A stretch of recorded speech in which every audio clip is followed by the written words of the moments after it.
Assalamualaikum warahmatullahi wabarakatuh. Di dalam semangat kita untuk menegakkan kalimah Allah di muka bumi, ada di kalangan kita yang berfikiran bahawa dalam melaksanakan syariat, maka semuanya total mestilah undang-undang yang datang daripada Quran dan hadis.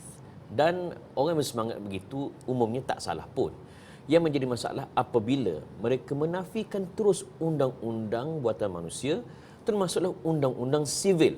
Persoalannya, adakah undang-undang sivil adalah undang-undang kufur, undang-undang yang tidak bertepatan dengan syariah, undang-undang yang tak termasuk dalam undang-undang Islam? InsyaAllah hari ini dalam Politik Ummah kita akan menjelaskan dan menjawab persoalan ini bersama dengan Al-Fadhil Ustaz Maulan Bukhari. Assalamualaikum Ustaz. Assalamualaikum warahmatullahi wabarakatuh. Sihat Ustaz? Alhamdulillah sihat. Tajuk hari ini agak tabu Ustaz, tapi masih lagi dibincangkan dalam masyarakat kita. Tanpa kita menafikan semangat tu ada, bagus. Cuma kita nak meluruskan semangat agar berada di jalan yang patuh syariah. Mula-mula Ustaz, saya nak mulakan dengan, adakah Islam menolak secara total undang-undang buatan manusia? Baik.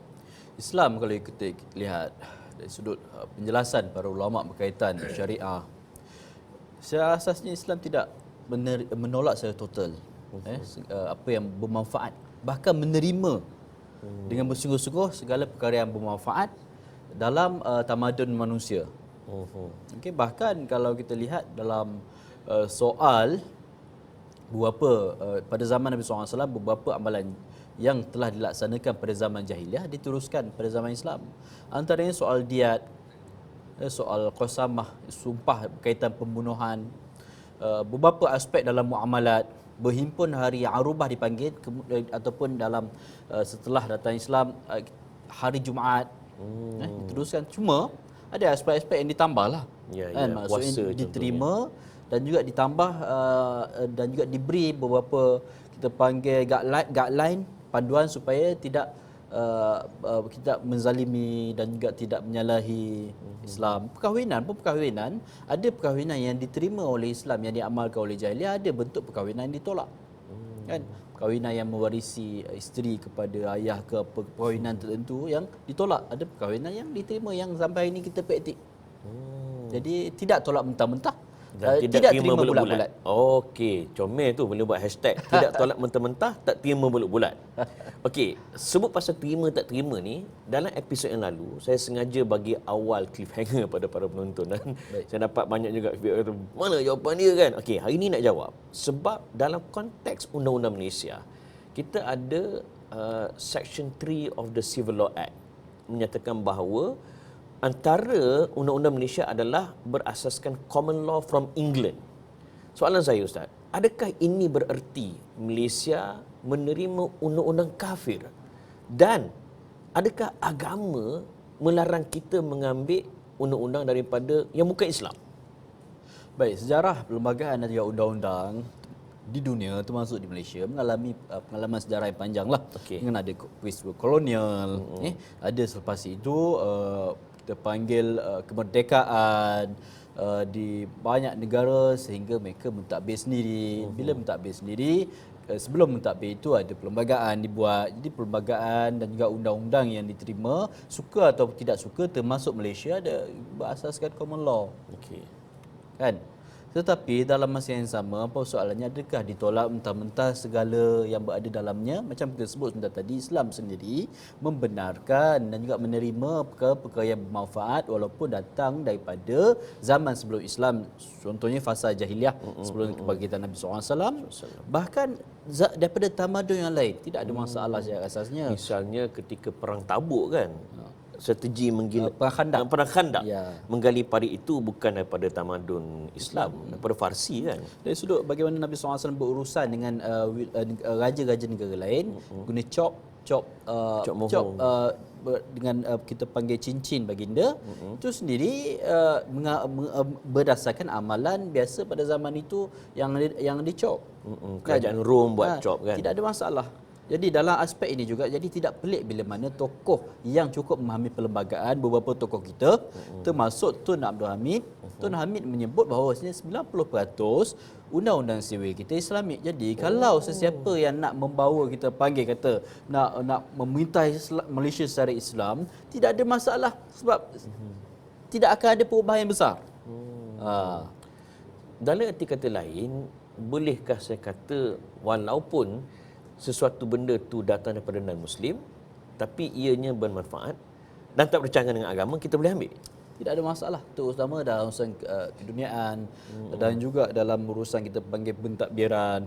Dah banyak diamalkan sejak zaman Saidina Umar lagi sistem diwan, kan, beberapa strategi perang, hubungan antara bangsa beberapa aspek untuk rundingan dan juga sebagainya, tidak ada masalah. Bahkan kita panggil peristiwa Qabil dan Habil. Okey. Bila mana nak tanam Habil tu, bagaimana caranya? Ialah tengok daripada gagak. Tu haiwan. Apatah lagi sesama manusia. Betul juga. Oh, Apatah lagi betul. sesama Dia tak manusia. gagak kan? Nabi Allah Ta'ala biar gagak yang ajar. Maksud dengan haiwan pun kita boleh belajar, dengan alam kita boleh belajar, dengan manusia kita boleh belajar. Yang penting kita saring.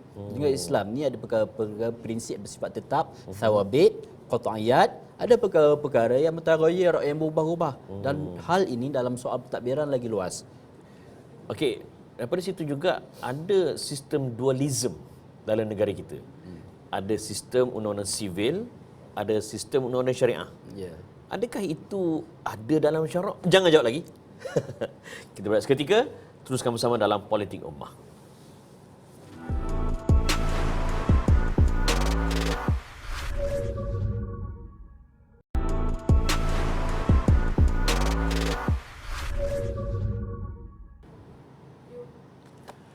Buku yang sedang saya baca ini adalah antara rujukan kita dalam sepanjang episod Politik Ummah. Dan kita sambung lagi tentang undang-undang sivil.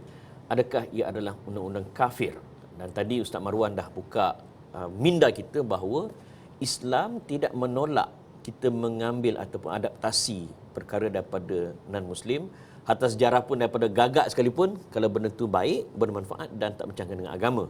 Sekarang ni kita pergi lebih detail Ustaz, sebab dalam konteks Malaysia kita ada sistem dualism, iaitu ada mahkamah sivil dengan bidang kuasa mereka dan juga undang-undang syariah dengan bidang kuasa mereka.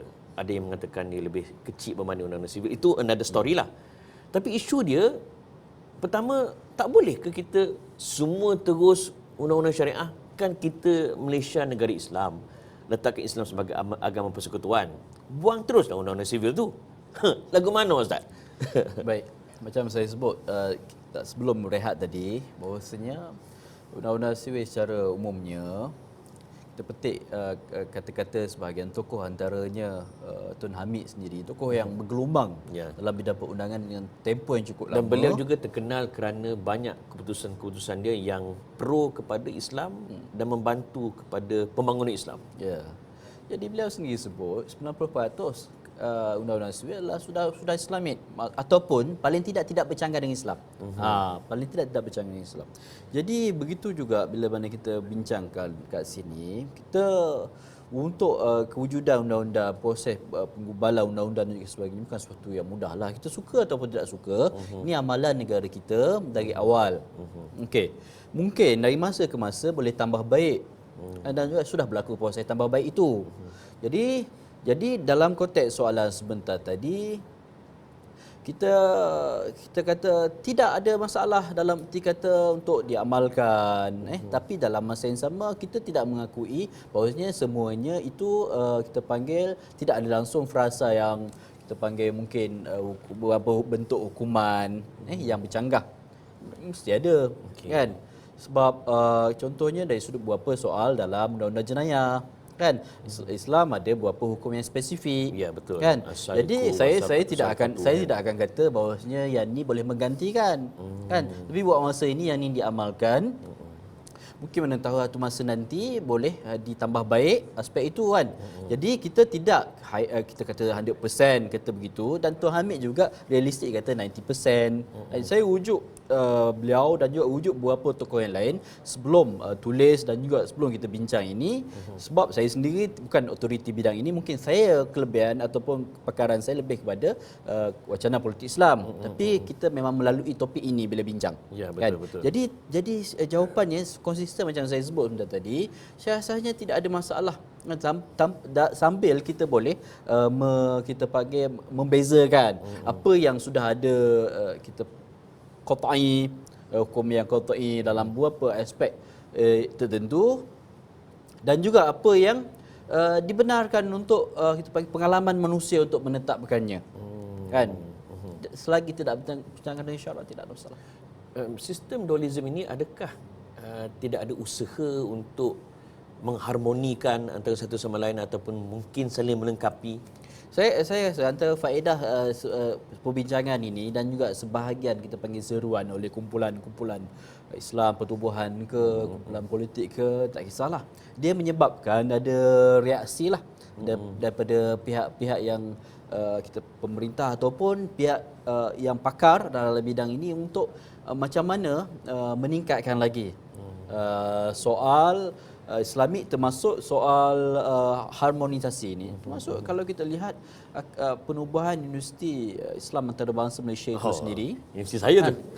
Kalau kita lihat dalam konteks ini, menawarkan dari awal lagi, dari sudut khusus undang-undang, yang menjadikan pelajar itu memahami kedua-dua aspek ini. Walaupun dualism, tapi realiti yang diamalkan di Malaysia, kalau sebahagian orang kata bahawa itu keukurapan yang mudah disebut, kan, mempunyai presiden cukup banyak dan juga dan juga lebih-lebih lagi tidak semuanya bermasalah, banyak yang bermanfaat. Dan juga kita tengok soal ini bukan tengok macam makanan halal haram ni ada sikit je terus jadi haram. Ya, kan? undang-undang tak sebegitu. Tidak sebegitu. Kita lihat percentage yang bermanfaat banyak boleh diteruskan, dan juga mungkin yang soal-soal lain tu dari masa ke masa boleh tambah baik.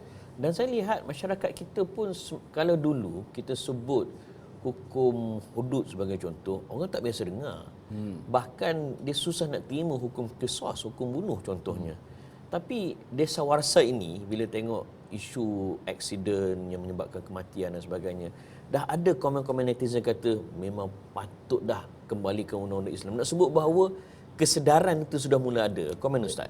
Jadi begitulah bila mana kesedaran awam dibentuk dan juga masyarakat agamawan dan juga pendakwah dan juga ahli ilmu juga terus mengajar dalam soal itu, bahawasanya Islam dia ada perkara yang boleh beri sumbangan dalam soal contohnya mangsa kemalangan lari ke apa semua kan. Jadi antaranya gitu soal diat. Ya, dan menariknya ada rakan Muslim saya, dia kagum dalam Islam ada sistem diat. Yes. Di mana mangsa, waris mangsa akan dibayar sejumlah wang untuk menanggung hidup mereka. Baik. Perkara ini menunjukkan bahawasanya proses untuk tambah baik itu ada.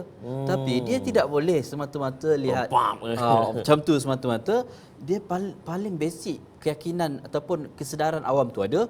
Dan juga kalau nak lihat lanjut ni, Amin, dari sudut asas Islamik dalam common law itu sendiri bukannya tidak ada langsung. Bahkan ada kajian daripada tokoh yang cukup terkenal, John A. Makdisi, beliau tulis tentang asal Islam dalam common law, Islamic origins dalam common law.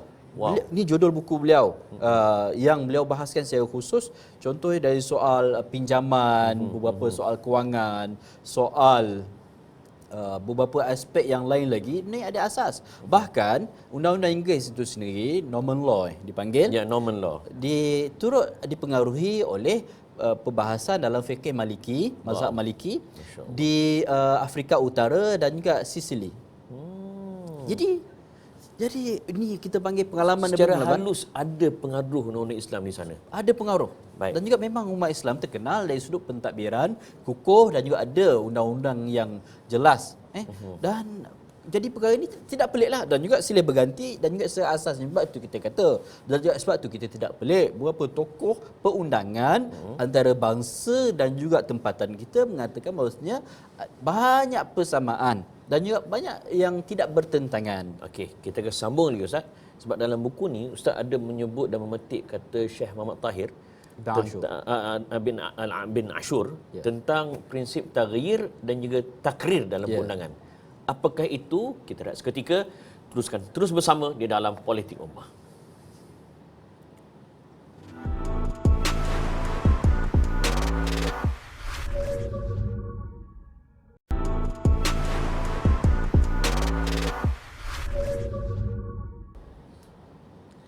Dalam buku Dialog Politik Islam karangan Ustaz Marwan, Ustaz ada memetik kata-kata Imam Muhammad Tahir Ibn Ashur, di mana beliau menggariskan dua prinsip penting syariah, iaitu taghyir dan takrir.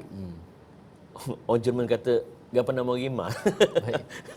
Yang pertama, kalau kita lihat Syekh Ibn Ashur, imam tokoh besar dalam bidang tafsir, dalam bidang fiqh, bidang usul fiqh, beliau membezakan merumuskan syariah itu secara asasnya takrir, iaitu memperakui perkara-perkara baik yang diamalkan walaupun sebelum Islam dan juga selepas Islam, tetapi dalam tamadun lain.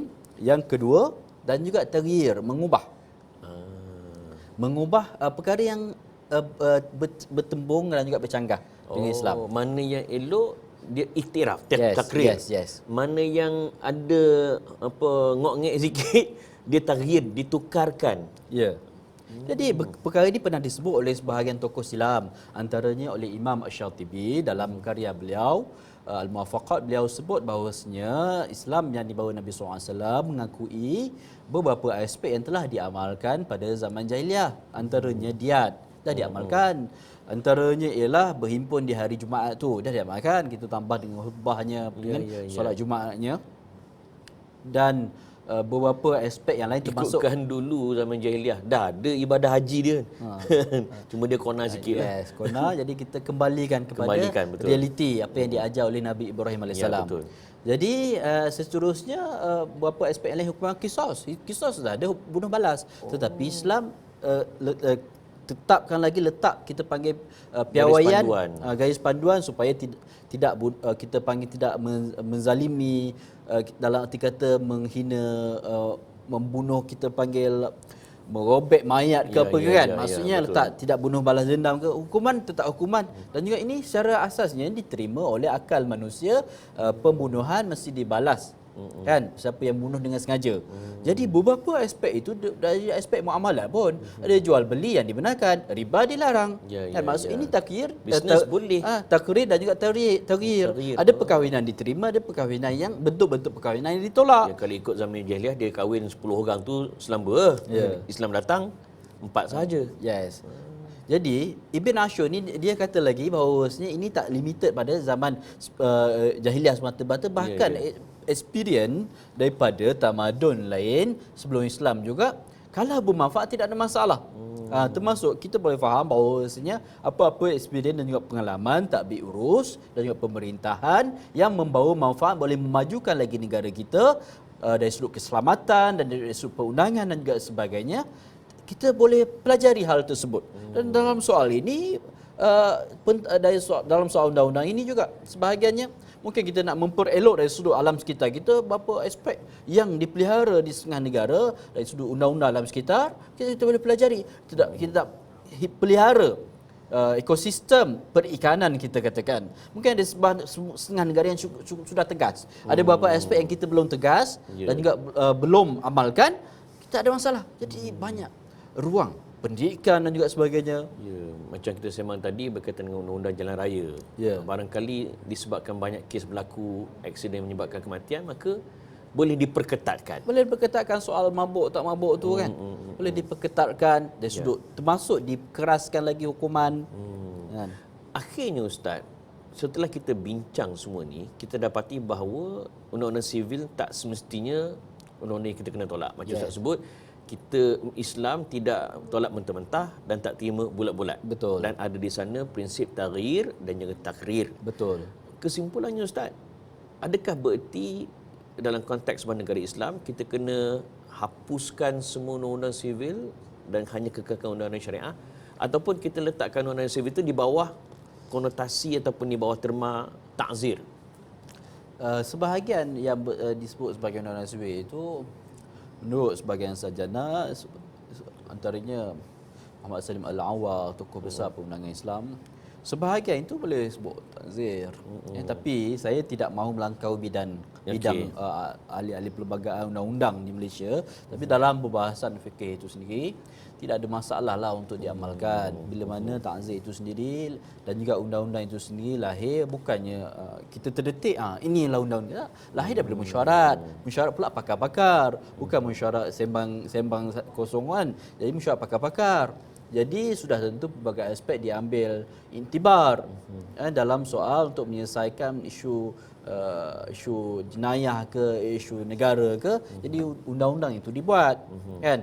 Jadi pada pendapat saya memang ada asas sebahagian sarjana sebut begitu. Maksudnya ada persamaan dengan takzir. Mungkin boleh cantikkan lagi dalam aspek yang lain.